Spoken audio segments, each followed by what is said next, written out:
డబ్బులు లేవనుకుంటూ కాలయాపన చేస్తుంది.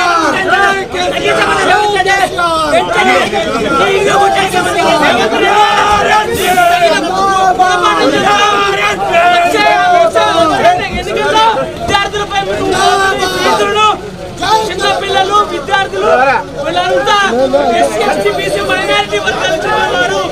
వీరు ఫీజులు చెల్లించుకోలేని పరిస్థితి ఈ రోజు రాష్ట్రంలో తెలంగాణ రాష్ట్రంలో ఉంది. అలాంటి విద్యార్థులపై నువ్వు ఫీజులు మాపడం దుర్మార్గమైన చర్య. ఈ చర్యను వెంటనే వెనక్కి తీసుకోవాలి. రాష్ట్ర వ్యాప్తంగా మేము ఉత్తరిస్తాం.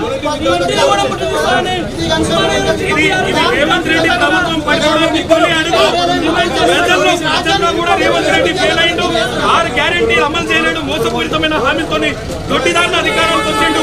ఏ విద్యార్థి లోకం తెలంగాణ కోసం కొట్లాడిందో అలాంటి బీద విద్యార్థులు చదువుకునే బస్ పాస్ మీద బస్ ఛార్జీలను పెంచడం, విద్యార్థులను దూరం చేయడం, ఇట్లాగో విద్యాలోకాన్ని గాడి వదిలేసి విద్యాశాఖ మంత్రి కూడా పెట్టడం.